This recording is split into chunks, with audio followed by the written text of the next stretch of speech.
तुमचा सगळ्यांचा माझ्यावरती विश्वास आहे की नाही? कारण अमित शाह तुम्ही माझी जागा ठरवू शकत नाही. माझी जागा ठरवणारी ही माझी अस्सल शिवसेना प्रमुखांनी दिलेली वडलोपार्जित संपत्ती आहे. आणि जे शिवसेना प्रमुख बोलायचे की जोपर्यंत तुम्ही शिवसैनिक आहात तोपर्यंत मी शिवसेना प्रमुख आहे, तेच मी सांगतोय की जोपर्यंत तुम्ही शिवसैनिक आहात तोपर्यंत मी तुमचा पक्ष प्रमुख आहे. गद्दारांनी वार केले तर उद्धव ठाकरे संपणार नाही. गद्दारांना गाडूनच मी संपेन. पण ज्या दिवशी माझा एक जरी निष्ठावंत शिवसैनिक बोलला, उद्धव तू बाळासाहेबांचे विचार सोडलेस, बाजूला हो, त्या क्षणी जसं मी मुख्यमंत्री पद सोडलं तसं मी माझं पक्षप्रमुख पद सोडल्याशिवाय राहणार नाही. आणि मला खात्री आहे की ज्या पद्धतीने संपूर्ण महाराष्ट्र मला त्यांच्या परिवारातला एक सदस्य मानतो, मला त्यांचा कुटुंब प्रमुख मानतो, तो माझा महाराष्ट्र, तो माझा मुंबईकर एवढा निष्ठुरपणे, एवढा निर्दयतेने माझ्याशी आणि जीवाला जीव देणाऱ्या शिवसेनेशी वागू शकत नाही. ठीक आहे, हार जीत होत असते, पण मुळामध्ये हा विजय जसा पराभव आम्हाला धक्का देणार होता तसा विजय सुद्धा भाजपच्या अनेक लोकांना अजून पचत नाही की आपण जिंकलो कसे.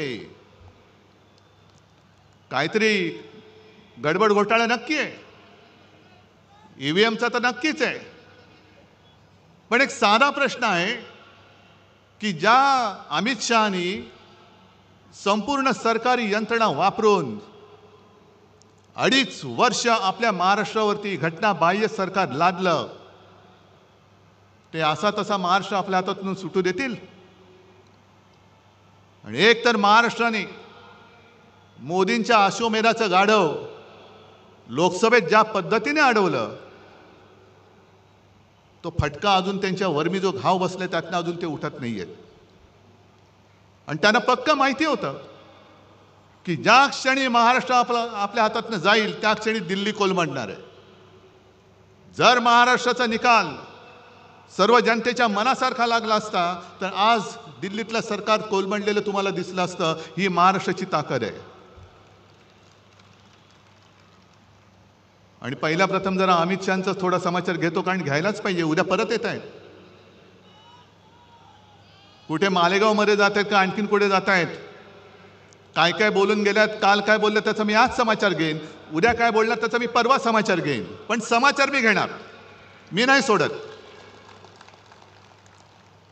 कारण अफजल खानाचा पोवाडा तुम्ही ऐकलात ना, मिठी मारू तर प्रेमाने मारू, पण पाठीत वार केला तर मात्र वाघ नख काढू.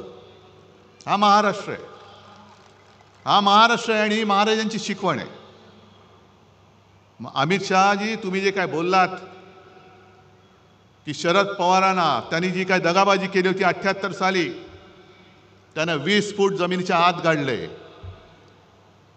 आता 78 साली माझं वय काय होतं, अमित शहांचं वय काय होतं, पण त्यांना ही कल्पना नसेल की 78 साली शरद पवारांनी जो काही पुलोदचा प्रयोग केला होता आणि ती जी काय दगाबाजी केली होती, त्या दगाबाजीमध्ये जनता पक्ष म्हणून भारतीय जनता पक्ष सुद्धा सामील होता. आणि त्यांच्या हसू अडवाणी नावाचा इसम माणूस जे आपले चेंबूरमधून निवडून यायचे ते त्या पुलोदच्या दगाबाजी केलेल्या सरकारमध्ये मंत्री होते. म्हणजे दगाबाजीचं राजकारण तुम्ही सुरू केले, खतपाणी तुम्ही घालताय. अगदी सुरुवात करायची झाली तर कुठून करता येईल, मला एवढ्या मागे जायची आवश्यकता नाही. श्यामाप्रसाद मुखर्जींपासून सगळं काढता येईल. जनता पक्ष सुद्धा जो इंदिरा गांधींच्या हुकुमशाहीच्या विरोधात, आणीबाणीच्या विरोधात निवडून आला होता, जनतेने निवडून दिला होता, तो जनता पक्ष सुद्धा फोडण्यामध्ये तेव्हाचा जनसंघ हा आघाडीवरती होता. ही दगाबाजीची बीज ही अमित शहाजी तुमच्यामध्ये आहेत, तुमच्यामध्ये, आमच्यामध्ये नाही. दगाबाजी महाराष्ट्र कधी करू शकत नाही. पण मधल्या काळात तो जो काही त्यांनी प्रचार केला, एक असं म्हटलं जातं, मी बीकेसीच्या सभेमध्ये म्हटलं होतं की पंकजा मुंडे त्या सगळ्या विधानसभेच्या काळात बोलल्या होत्या की भाजपचं सगळं वेगळं असतं बाबा.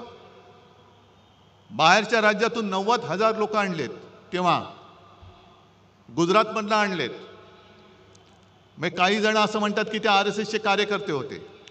म्हटलं ठीक आहे असतील, पण आता ते 90,000 कुठे गेले? समजा जो शिवसैनिक आपत्ती काळामध्ये मुंबईकराच्या जीवाला जीव देतो, धावून जातो, जीव वाचवतो, ते 90,000 जे काय RSSचे असतील तर कार्यकर्ते आता धावून येतील? मग मुलाला शाळेत ॲडमिशन पाहिजे, कुठे काहीतरी दंगली झाल्यात, रुग्णाला हॉस्पिटलमध्ये ॲडमिट करायचंय, रक्त पाहिजे, RSS वाले देतील? 90,000 लोक जी काय बाहेरून सगळी उपरी आणली होती, त्याच्यापैकी एक तरी माणूस रक्तदान करेल की गोमूत्रदान करेल हे तुम्ही विचारा. कारण ते करू शकतात.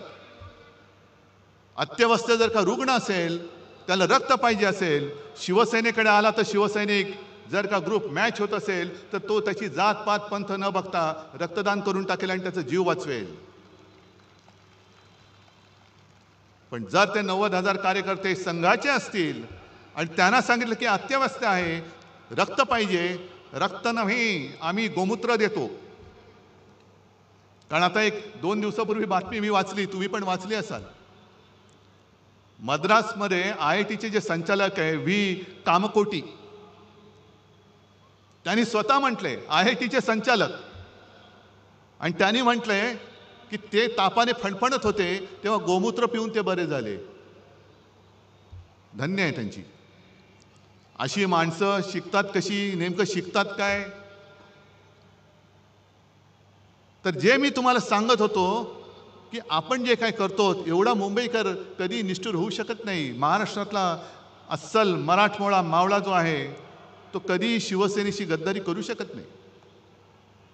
आज मला कल्पना आहे की जसे आज तुम्ही सगळे निष्ठावंत जमलायत, एक वेगळी अडचणीची जागा आहे. कारण दरवेळेला आपण शहरामध्ये घेतो, आज ठरवलं आपण उपनगरात घेऊ.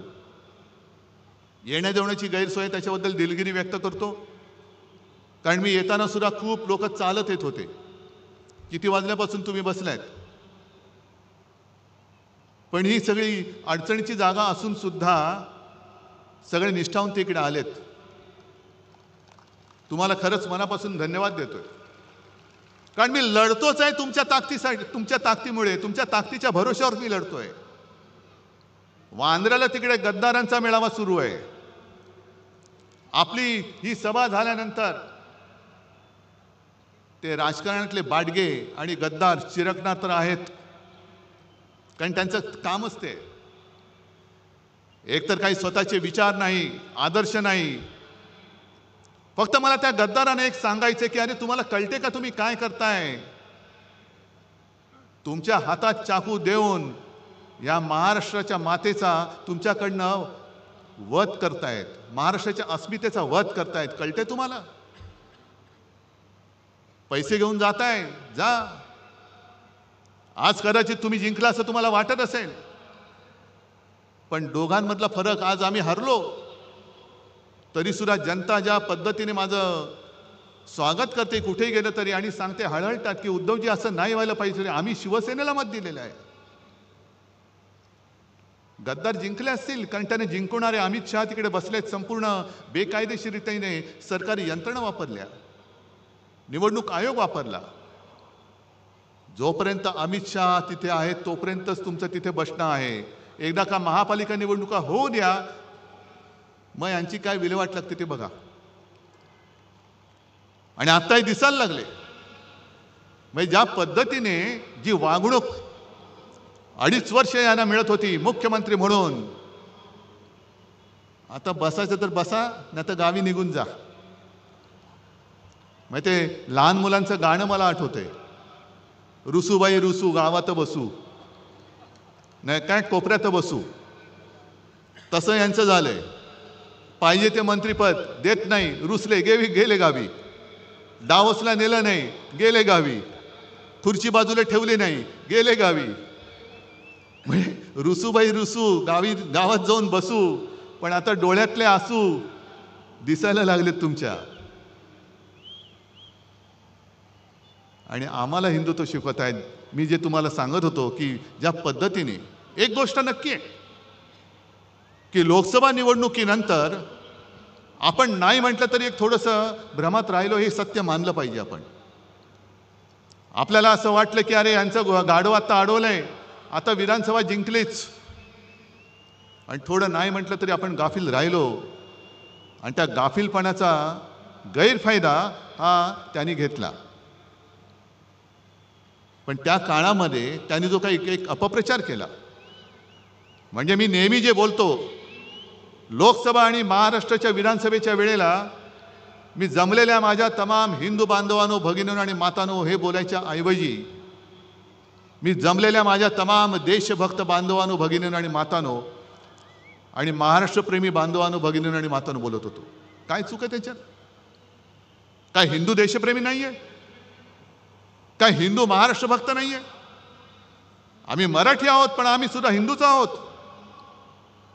पण ह्यांनी जो काही घरोघरामध्ये जाऊन प्रचार केला की उद्धव ठाकरेंनी हिंदुत्व सोडलं, काय मी सोडलं? तुम्हाला जर का वाटत असेल सांगा मला की होय तुम्ही हिंदुत्व सोडलं, सांगा तुम्ही मला. उलटा अनिल देसाईंना विचारा, अनिल देसाईंच्या सभेमध्ये ती चिता कॅम्पमध्ये सभा घेतली होती, अशीच गर्दी उसळली होती, चौफेर गर्दी होती. 90% जास्त लोक तिकडे मुसलमान होते. आणि साहजिकच मी हिंदीमध्ये भाषण केलं, आणि त्या भाषणात मी त्या तमाम मुसलमानांना विचारलं की क्या आपको लगता है मैंने हिंदुत्व छोड़ा है? त्यांनी सांगितलं नाही. आणि मग मी पुढचा प्रश्न विचारला, मग माझं हिंदुत्व तुम्हाला मान्य आहे की नाही? आणि त्यांनी सगळ्यांनी हात वर करून सांगितलं की आम्हाला मान्य आहे, आम्हाला मान्य आहे. कुठे सोडलं मी हिंदुत्व? एक कुठेतरी बातमी छापून आणली त्यांनी, आणि उद्धव ठाकरेंनी 92-93 साली जे काही घडलं त्याच्याबद्दल माफी मागितली. कधी माफी मागितली? कोणाकडे माफी मागितली? काय वाटेल ते बोलायचं. पण माफी मागितली हे जर का खरं असेल तर माफी कोणी मागितली होती? माफी उद्धव ठाकरेंनी नव्हती मागितली, माफी अटल बिहारी वाजपेयींनी मागितली होती. आणि जे बाबरी पाडली, it was a terrible mistake, हे उद्धव ठाकरे नव्हते बोलले. उद्धव ठाकरे बोलला नव्हता, लालकृष्ण अडवाणी बोलले होते. मग जा अमित शहा, जा अडवाणी जे आहेत अजून, अटलजींना तर तुम्ही केव्हाच गुंडाळून टाकले, अडवाणींना सुद्धा तुम्ही बाजूला करून टाकले. पण माफी मी नव्हती मागितली. नवाज शरीफच्या वाढदिवसाचा केक उद्धव ठाकरेंना नव्हे तर तुमच्या आत्ताच्या नरेंद्रभाई मोदींनी खाल्ला होता. अगदी लहानपणी माझ्या आजूबाजूला मुस्लिम कुटुंब राहायची. ईदच्या दिवशी त्यांच्या घरनं मला जेवण यायचं आणि त्यांच्या ताज्याखालनं मी जायचो. हे उद्धव ठाकरे नव्हता म्हणाला, हे नरेंद्र मोदी बोलले होते. किती काढू? माझ्या फोनमध्ये 100च्या वरती फोटो आहेत. सगळे जण टोप्या घालून बसलेत. मोहन भागवत मशिदीमध्ये गेले होते, उद्धव ठाकरे गेलेले नाहीत. आणि दगाबाजीचा तुम्ही जो काही उल्लेख केलात, हिंदुत्व तुम्ही आम्हाला शिकवताय. उद्या 26 जानेवारी आहे, प्रजासत्ताक दिन. आपल्या देशाचा तिरंगा आहे, त्या तिरंग्यामध्ये सुद्धा हिरवा आहे. जो तिरंगा तुम्ही अनेक वर्ष स्वातंत्र्यानंतर सुद्धा तुमच्या कार्यालयावरती लावत नव्हतात, आणि तुम्ही जर का आम्हाला हिंदुत्व शिकवत असाल तर आमचा झेंडा हा छत्रपती शिवरायांचा भगवा आहे, ज्याला डाग लावण्याचा तुम्ही प्रयत्न केलात. आम्ही तर देशप्रेमी मुसलमानांना आमचे मानतोच म्हणून तर ते आमच्या सोबत आलेत. पण देशप्रेमी मुसलमानांनी तुमच्या विरोधात आमचं हिंदुत्व मान्य करून आम्हाला मतदान केलं म्हणून तुमच्या पोटात एवढा जर का पोटशूळ असेल, आणि तुम्हाला जर का इस्लामचा आणि सर्व देशप्रेमी मुसलमानांचा सुद्धा द्वेष असेल, तर अमित शहाला मी जाहीर आव्हान देतोय, तुम्ही तुमच्या भाजपच्या झेंड्यामधला हिरवा काढून दाखवा. दाखवा, तो काढा, पहिला हिरवा काढा, आणि मग आम्हाला हिंदुत्व शिकवा. आम्हाला हिंदुत्व शिकवायचं. अरे पहिली पोट निवडणूक जी काय पार्लेची लढली होती 1987 साली, ही पहिली पोट निवडणूक जी मी मानतो की देशातल्या सर्व देशातल्या निवडणुकीच्या इतिहासात हिंदुत्वावरती लढलेले नव्हे तर हिंदुत्वावरती जिंकलेली निवडणूक होती आणि तेव्हा शिवसेना प्रमुखांनी दाखवून दिलं की हिंदू सुद्धा मतदान करून निवडणूक जिंकून देऊ शकतात. मग काढा इतिहास. शिवसेनेसोबत कोण होतं आणि शिवसेनेच्या विरोधात कोण होतं? किती साली? 1987 साली. त्यावेळेला शिवसेना आणि काँग्रेस, शिवसेनेचे डॉक्टर रमेश प्रभू आणि काँग्रेसकडनं प्रभाकर कुंटे, हिंदुत्वाचा प्रचार तुफान झाला. हे आता तुम्ही दाखवलं ना, दादा कोंडके वगैरे, तेव्हा तर फार जोमात होते. गुजरातमध्ये शंभू महाराज येत होते आणि त्याही वेळेच्या भाषणामध्ये शिवसेना प्रमुखांची स्पष्ट भाषणं आहेत. आम्हाला देशप्रेमी मुसलमानांचं वावडं नाही. जे देशद्रोही आहेत, पाकधार्जिणे आहेत, त्यांचा आमचा तो कोणी असेल, तो हिंदू जरी असला आणि पाकधार्जिण असला, जसा कुरुलकर सारखा, तरी तो आमचा नाही. एवढं स्वच्छ आणि स्पष्ट आहे. पण तेव्हा जर का इतिहास तुम्ही काढला, अमित शहाना मुद्दामून सांगतोय की तेव्हा फक्त दुहेरी लढत नव्हती झाली. शिवसेनेचे रमेश प्रभू विजयी झाले, प्रभाकर कुंटे पडले, पण शिवसेनेच्या हिंदुत्वाला अपशकुन करायला भाजप आणि जनता पक्षाच्या प्राणलाल वोरांना सपोर्ट दिला होता. का तेव्हा तुम्ही हिंदू म्हणून आमच्या सोबत आला नाहीत? कुठे गेलं होतं तुमचं हिंदुत्व? आणि मग ती निवडणूक जिंकल्यानंतर तुमचे प्रमोद महाजन वगैरे सगळे आले, मातोश्रीचे उंबरठे जिजवायला लागलात तुम्ही, कारण तुम्हाला शिवसेनेचा दुरुपयोग करून घ्यायचा होता. हे भाजप काय, RSS काय, हे सगळे असेच आहेत. करणार काही नाही, काड्या लावायच्या, आगी पेटवायच्या, दंगल उसळली की पळून जायचं. बाबरी बाबरी बाबरी म्हणून सगळं माहोल पेटवलं आणि प्रत्यक्ष बाबरी पडल्यानंतर आम्ही नाही त्यातले. ही अशी तुमची नामर्दाची अवलाद आणि तुमच्याकडनं आम्ही हिंदुत्व आणि राष्ट्रत्व शिकू?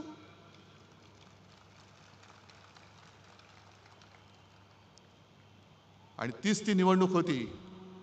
हिंदुत्वाच्या मुद्द्यावरती शिवसेना प्रमुखांचा आणि नंतर सुभाष देसाईंचा पण त्या निवडणुकीत शिवसेना प्रमुखांचा मतदानाचा अधिकार काढून घेण्यात आला. तीच ती निवडणूक होती ज्याच्यामुळे शिवसेना प्रमुखांना आयुष्यात कधी निवडणूक लढणारच नव्हते, पण त्यांना निवडणूक लढवण्यापासून 6 वर्ष लांब ठेवण्यात आलं आणि तो निर्णय अंमलात आणला तेव्हा काँग्रेसचं सरकार नव्हतं, अटल बिहारी वाजपेयींचं सरकार होतं. आणि आज तुम्ही आम्हाला बाळासाहेबांचं प्रेम शिकवताय. हे खरं आहे की 2000 साली छगन भुजबळ इथले गृहमंत्री असताना त्यांनी शिवसेना प्रमुखांच्या अटकेचा प्रयत्न केला होता. नंतर सगळं मिटलं, ते स्वतः घरी आले, सगळं झालं. पण ते जेव्हा अटक करायला निघाले होते तेव्हा अडवाणी, जर मी विसरलो नसेन तर देशाचे उपपंतप्रधान होते, गृहमंत्री होते आणि शिवसेना प्रमुखांना जर अटक केली तर राज्यामध्ये आगडोंब उसळेल, तो उसळू नये म्हणून त्यांनी सीमा सुरक्षा दल किंवा केंद्रीय राखीव दल जे आहे ते शिवसेना प्रमुखांनी त्यांना अटक झाली तर दंगल उसळली तर बंदोबस्त करायला भाजप सरकारने महाराष्ट्रात पाठवलं होतं. हे तुमचं बाळासाहेबांचं प्रेम? ताडायची झाली तर तुमची साल्टी खूप ताडता येतील. एवढी साल्टी निघतील की तुम्ही गावात फिरायच्या लायकीचे राहणार नाहीत. त्याच्यामुळे तुम्ही आमच्या अंगावर येण्याचा प्रयत्न करू नका. आज 23 जानेवारी आहे, काल 22 जानेवारी होता. बरोबर 1 वर्षापूर्वी अयोध्येच्या मंदिराचं लोकार्पण करण्यात आलं. अरविंद, मला वाटतं तुम्ही काल परवा जाऊन आलात, अजूनही त्या मंदिराचं बांधकामच पूर्ण झालेलं नाहीये. आणि काय उन्माद चढलाय, जय श्रीराम जय श्रीराम जय श्रीराम. अहो, तेव्हा जर का शिवसैनिक उतरले नसते तर तुम्ही नसतातच, ते सोडा. पण जय श्रीराम जसं आम्ही बोलतो, आम्ही हिंदूच आहोत, पण आम्ही जसं जय श्रीराम बोलतो तसं तुम्हाला सुद्धा जय शिवराय बोलावंच लागेल. महाराष्ट्रामध्ये तुम्हाला जय शिवाजी जय भवानी बोलावंच लागेल. तुम्ही म्हणाल हे काय जय श्रीराम पुरे? नाही. जसं जय हिंद नंतर जय महाराष्ट्र बोलतो तसं जय श्रीराम नंतर जय शिवराय बोललाच पाहिजे. कारण प्रभू श्रीराम कधी होऊन गेले, त्यांच्या जन्मभूमीवरनं वाद झाला, पुन्हा मंदिर बांधलं. त्यांनी राक्षस मारले होते, रामराज्य आणलं होतं. पण आमचं दैवत छत्रपती शिवाजी महाराज जर का जन्माला आले नसते तर मोदी काय, अमित शहा काय, कोणीच जय श्रीराम बोलू शकलं नसतं. म्हणून पहिलं त्यांचा जय जयकार करा आणि मग जय श्रीराम बोला. महाराष्ट्रामध्ये तरी मी जय शिवराय आणि जय श्रीरामच बोलणार, कारण आम्ही भाजपसारखे कृतज्ञ नाही आहोत. जन्मदात्या बापाला आम्ही विसरू शकत नाही.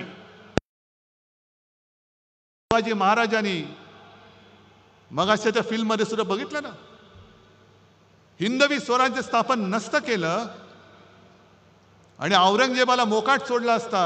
अगदी शिवरायांच्या नंतर सुद्धा संभाजीराजांच्या त्या निर्घुण, ज्याचं वर्णन सुद्धा करायला जीवावर येतं, हत्येनंतर 26 वर्ष ताराराणींनी म्हणजे महाराष्ट्राने औरंगजेबाला झुंजवत ठेवला नसता तर गुजरात पहिलं पटकन औरंगजेबाच्या चरणी लीन होऊन गेलं असतं. सगळं संपूर्ण हिंदुस्थान हिरवा झाला असता. त्याच्यामुळे जय शिवराय हे बोललंच पाहिजे. जर कोणी तुम्हाला जय श्रीराम बोललं त्याला सांगायचं जय श्रीराम, जय शिवराय, जय शिवाजी, जय भवानी. कारण हा महाराष्ट्र आहे. दरवेळेला आम्ही इतिहासाचे दाखले देतो. अगदी हिमालयाच्या मदतीला सह्याद्री धावतो म्हणजे कोण धावतं? हिमालयाच्या मदतीला सह्याद्री धावतो म्हणजे कोण धावतं? सह्याद्री म्हणजे तुम्ही आहात.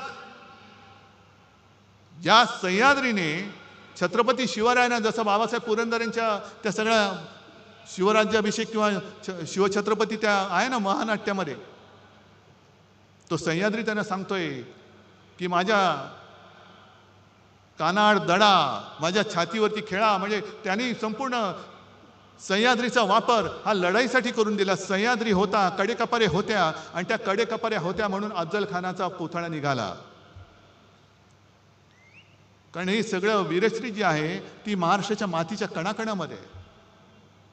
नुसती एक निवडणूक तुम्ही जिंकला असेल तुम्हाला वाटत असेल म्हणून महाराष्ट्र नाही संपत. ते बघितलं ना इतिहास, सगळे गड किल्ले, मिर्झा राजे जयसिंग, हिंदूच, हेच आपलं दुर्दैव. आपल्याला हे उपरे नाही हरू शकत, पण आपल्यातले गद्दारच जे आज आपल्यावरती त्यांनी पैसे देऊन वगैरे लालूच दाखवून फोडलेत, तेच आपल्यावरती सोडलेत आणि तेच आपल्या अंगावरती वार करतायत.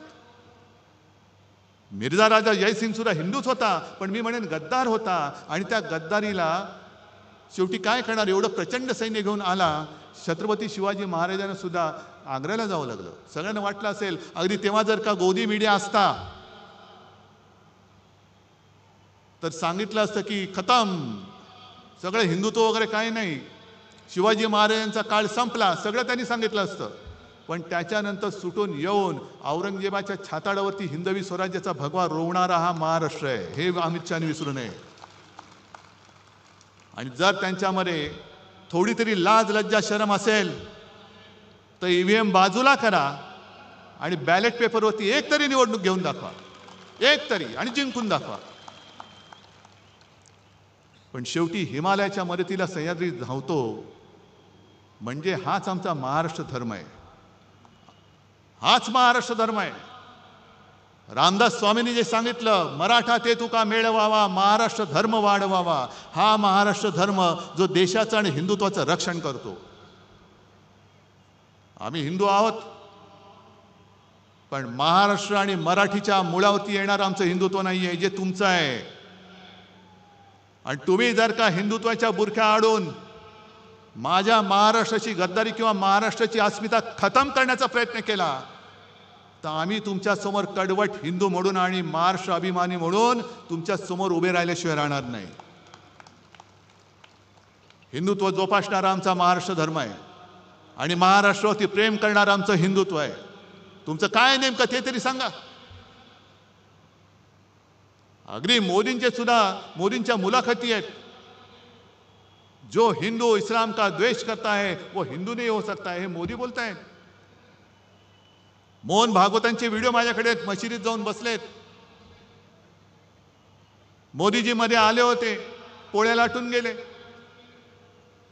मग हे जर का तुमचं असं असेल तर एक काहीतरी ठरवा, जसं आम्ही सांगतोय. मागे मी एक उदाहरण दिलं होतं काश्मीरमधला तो जो एक गनमॅन होता औरंगजेब, ज्याला आपल्या सेनेनी म्हणजे देशाच्या सेनेनी शौर्य पदक दिलं. का दिलं? तर अतिरेक्यांशी लढला. त्याच्यानंतर तो सुट्टी घेऊन घरी चालला होता. घरी जाताना त्याचं अपहरण केलं गेलं आणि त्याला मारला, अतिरेक्यांनी मारला. आणि मी तेव्हा असं म्हटलं होतं की तो नावाने औरंगजेब होता, तो औरंगजेब वेगळा आणि हा औरंगजेब वेगळा. देशासाठी जो शहीद झाला तो औरंगजेब असला तरी आमचा भाऊ आहे हे मी बोललो तर काय चुकलं होतं माझं? आणि त्याचे दोन्ही भाऊ सुद्धा सैन्यामध्ये सामील झालेत. असे अनेक मुसलमान आहेत, अनेक ख्रिश्चन्स आहेत, बौद्ध बांधव आहेत, शीख आहेत, ज्यांना हे ढोंगी हिंदुत्व मान्य नाहीये. ज्याला मी बुरसटलेलं गोमूत्रधारी हिंदुत्व म्हणतो ते भाजपचं आहे. आमचं हिंदुत्व हे स्वच्छ आहे, आमचं हिंदुत्व हे सुधारणावादी आहे, आमचं हिंदुत्व हे राष्ट्रीयत्व आहे. मग अमित शहाना सांगायचे तुमच्या एकदा हिंदुत्वाची व्याख्या काय आहे हे सगळ्यांना एकदा नीट सांगा. आणि शिवसेना प्रमुख 2012 साली आपल्यातनं गेले असं त्यांना वाटतंय. आणि तुम्ही सगळेजण त्यावेळेचे सगळे सैनिक आहात. 2014 साली उद्धव ठाकरेंनी युती तोडली नव्हती, भारतीय जनता पक्षाने शिवसेनेची युती तोडली होती. काय मी सोडलं होतं तेव्हा? शेवटचे 2 दिवस राहिले होते. अचानक बेसावध आहे असं समजून एकनाथ खडसेंनी फोन केला मला आणि सांगितलं की उद्धवजी आता आपली युती राहत नाही, वरनं आदेश आलाय. म्हटलं कोणाचा? नाही उपरवाला, तो दिसतच नाही, की आता युती राहणं कठीण आहे. मग तेव्हा आम्ही कोण होतो? तेव्हा मी काय आत्ता जसं हिंदुत्व सोडलेलं नाही. अरे प्रबोधनकारांचा नातू आणि शिवसेना प्रमुख हिंदू हृदय सम्राटांचा पुत्र हा हिंदुत्व सोडू शकेल? पण जसं मी हिंदू अभिमानी आहे तसाच मी माझ्या मातृभाषेचा, महाराष्ट्राचा आणि मराठीचा सुद्धा अभिमान आहे, कडवट अभिमानी आहे. प्रेमाने वागाल तर तुम्हाला उचलून देऊ, पण कपटाने वागाल तो उचलून आपटू, तर उचलून आपटू आम्ही. आणि आम्ही म्हणजे काय RSS किंवा भाजपवाले नाही आहोत की मरायला तुम्ही आणि सगळं झालं का मिरवायला आम्ही. अशी शिवसेनेची शिकवण नाही आहे. आणि म्हणून आजचा हा जो काही दिवस आहे हा फार महत्त्वाचा आहे. गेले 2 महिने झाले एक तर बहुमताचं सरकार आलं कसं या धक्क्यातून बाहेर येत नव्हते. आणि आल्यानंतर जो काही गोंधळ चाललेला आहे, पालकमंत्री कोण ठरत नाही. पालकमंत्री ठरले त्याच्यावरनं धुसफूस. मग मला पालकमंत्री व्हायचंय, मला पालकमंत्री व्हायचंय. रस्त्यावरती काय उतरतायत, टायर काय जाळतायत आणि हे म्हणे बाळासाहेबांचे सैनिक. सगळं तुमचं सगळं जे काय होतं नव्हतं ते उघडं पडलेलं आहे आता. लाज लज्जा शरम असेल तर जनतेने गेट आउट सांगण्याच्या आधी तुम्ही स्वतःहून निघून गेलं तर बरं आहे. कारण एखादा मंत्री, पालकमंत्री, एखादा मंत्री म्हणजे काय त्याची कुवत, सगळे भ्रष्टाचाराचे आरोप झालेले सुद्धा आता मंत्री म्हणून बसतायत. आणि त्याच्यावरती तुम्ही इमले बांधताय अमित शहाजी 20 फूट नीचे गाडा है. अरे ठीक आहे, जेवढं खोल जाऊ ना तेवढी मुळं आमची खोल जातील आणि मग वर काय उगवेल तेव्हा बघा, वर काय उगवते ते बघा. एक तर उद्धव ठाकरेची जागा तुम्ही ठरवताना तुमची जागा काय होती आणि त्या जागेतून शिवसेना प्रमुखांनी तुम्हाला बाहेर कसं काढलं हे पहिलं आठवा. आज तुम्हाला मी खरंच सगळ्यांना मनापासून धन्यवाद देतोय. कारण आज माझ्याकडे तर काहीच नाहीये. कोणासाठी लढू, कशासाठी लढू? दुसरा कोणतरी असता तर हिम्मत हारून खाली बसला असता. मी हारणारा नाहीये. मी मैदानात पाठ दाखवणारा नाहीये. मी मैदान सोडेन तर जिंकून सोडेन. हारून आणि गद्दाराच्या हातून तर मी अजिबात हार मानणार नाही. मी पुन्हा जिद्दीने उभा आहे आणि लढतोय ते केवळ तुमच्यासाठी आणि तुमच्या ताकदीवरती, तुमच्या भरोशावरती लढतोय. जे जात आहेत रोज उद्धव ठाकरेंना धक्का. अरे एवढे सगळे तुम्ही भाडोत्री घेतलात तरी सुद्धा तुमचं अजूनही काही भूक भागत नाही, पैसे देऊन विकत घेताय. वामनराव महाडिकांच्या भाषेत बोलायचं तर विकली जाते ती विष्ठा असते आणि शिल्लक राहते ती निष्ठा असते. सगळी निष्ठा माझ्यासोबत आहे. करा त्यांचं तुम्ही सोनखत जरूर करा. आणि आता येत्या काही